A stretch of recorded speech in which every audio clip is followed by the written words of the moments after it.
শীতকালে হাতের কাছে যখন এত ভালো ভালো তরতাজা সবজি পাওয়া যায় তখন হেলদি কিছু তো বানালেই হয়।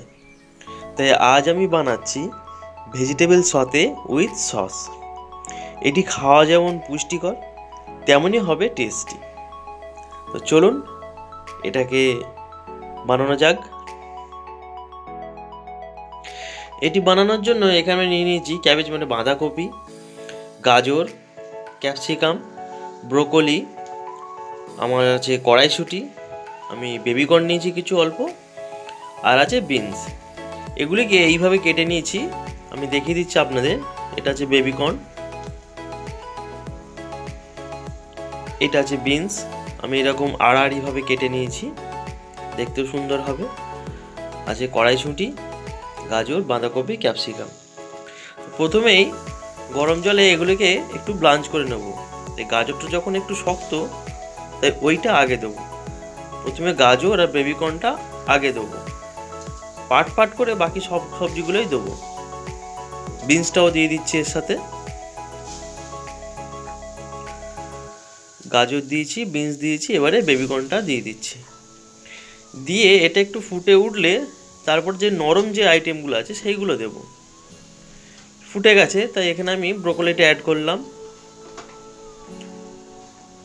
কড়াইশুঁটিও দিয়ে দিয়েছি। এবার ব্রোকলিটাকে একটু ভালো করে মিশিয়ে দিয়ে তারপরে ক্যাপসিকামটা অ্যাড করব, যাতে একটু ক্রাঞ্চি ভাবটা থাকে। তাই এইভাবে আমি হালকা করে সেদ্ধ করে নিচ্ছি। দিয়ে দিলাম ক্যাপসিকাম। এইগুলো সেদ্ধ হয়ে গেলে ডাইরেক্ট আমি তুলে নিয়ে বরফ জলেতে দিয়ে দেবো। তাহলে কি হবে, সবজির কালারগুলো চেঞ্জ হবে না, ক্রাঞ্চি ভাবটা খুব ভালো থাকবে।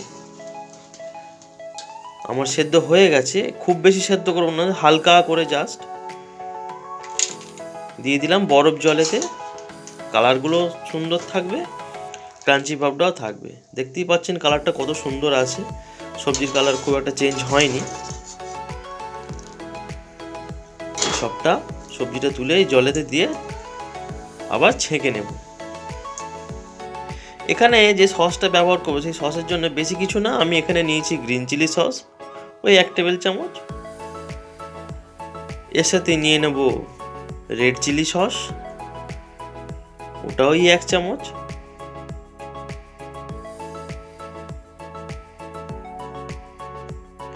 আর দিয়ে দেবো সয়া সস, ওটাও ওই 1/2 টেবিল স্পুনের মতো দিয়ে তিনটে একসাথে ভালোভাবে মিশিয়ে নেব। আর বেশি কিছু না, আর কোনো মশলা সেরকম ইউজ করবো না, শুধু সামান্য গোলমরিচ। এই সসটা আমার তৈরি হয়ে গেল। এবার একটা ফ্রাই প্যানেতে অল্প করে তেল দেবো। আমি 1 টেবিল চামচের মতনই তেল দিচ্ছি, খুব বেশি তেল দেব না। তাই অল্প করে তেল দিয়ে তেলটা গরম হলে একদম মিহি করে কুচিয়ে রাখা রসুন সেটা অ্যাড করব। তাই মিহি করে কুচিয়ে রাখা রসুনটা অ্যাড করছি।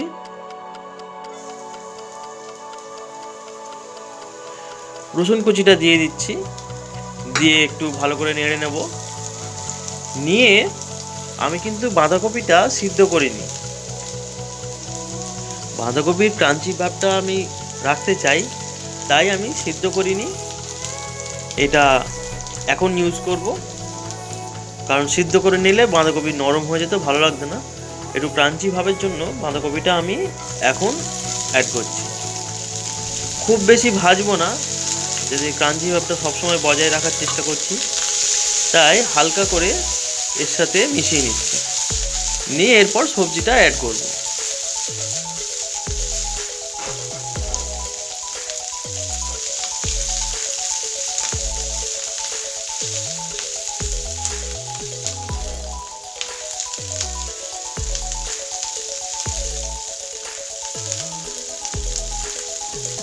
বাঁধাকপি আমার নাড়াচাড়া হয়ে গেছে। এবারে ব্লাঞ্চ করা সবজিগুলো এবারে অ্যাড করছি। কালারগুলো কত সুন্দর আছে দেখতেই পাচ্ছেন, আর একদম নরমও হয়ে যায়নি। সব কিছুর একটা হালকা ক্রাঞ্চি ভাব রেখেছি আমি, যেহেতু এটা সতে করছি, কোনো তরকারি নয় যে একদম মিশিয়ে ফেলবো নরম হয়ে যাবে, তা তো নয়। এবারে সব কিছু একসাথে ভালোভাবে মিক্স করে নেব।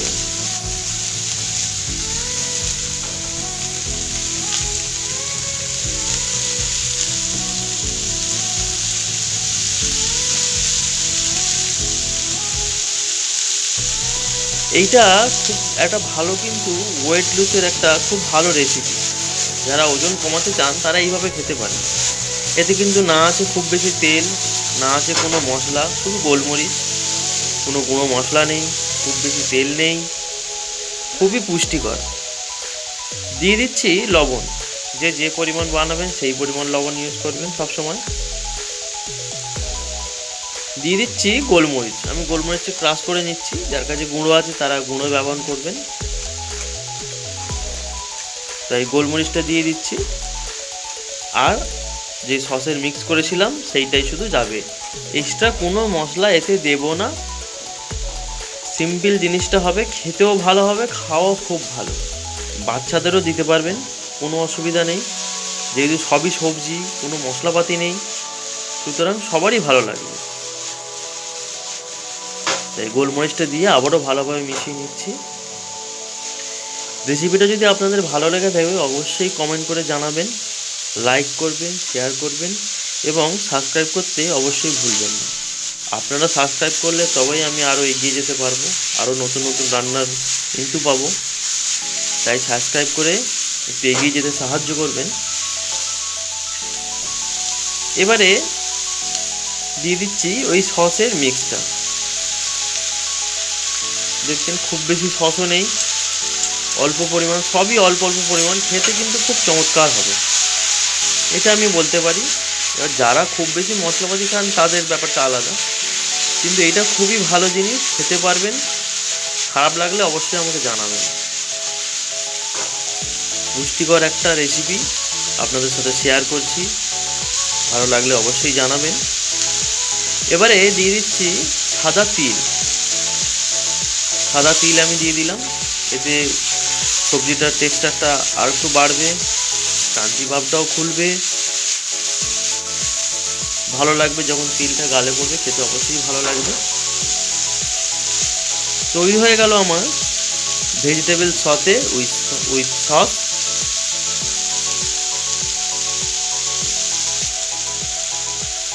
এবারে দিয়ে দিচ্ছি জুলিয়ান করা আদার কুচি, এটা লাস্ট ফিনিশিং টাচ। এটা বেশি ভাজবো না, জাস্ট হালকা করে মিশিয়ে নিয়ে গ্যাসটা অফ করে নেব।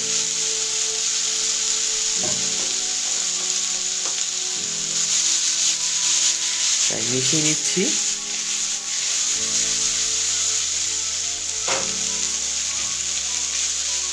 তৈরি হয়ে গেছে আমাদের ভেজিটেবল সতে উইথ সস।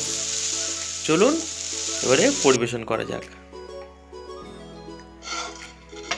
আমি এখানে আমার একটা প্লেট নিয়ে নিয়েছি, তাতে সার্ভ করে দিচ্ছি। দেখতেই পাচ্ছেন কালারগুলো কত সুন্দর আছে, টেক্সচারটাও ভালো, কোনো মানে নরম হয়ে গলে যায়নি, সব কিছুর একটা ক্রাঞ্চি ভাব বজায় রাখার চেষ্টা করেছি। আশা করি আপনাদেরও ভালো লাগবে। ভালো লাগলে অবশ্যই আমাকে জানাবেন, লাইক করবেন, শেয়ার করবেন এবং অবশ্যই সাবস্ক্রাইব করতে ভুলবেন না। আমার এই চ্যানেলে আরও নানান রকম রেসিপি আছে, সেইগুলো দেখার জন্য অনুরোধ করছি। দেখবেন, ভালো লাগলে অবশ্যই জানাবেন। আপনাদের যদি কোনো রেসিপি থাকে অবশ্যই আমাকে জানাবেন, সম্ভব হলে আমি করে দেখাবো, চেষ্টা করব। এবার পিঠের সিজন আসছে, তাই আরও নতুন নতুন রেসিপি নিয়ে আসবো। সাথে থাকবেন, ভালোবাসবেন। তৈরি হয়ে গেছে আমার রেসিপি। ভালো থাকবেন, সুস্থ থাকবেন, ধন্যবাদ।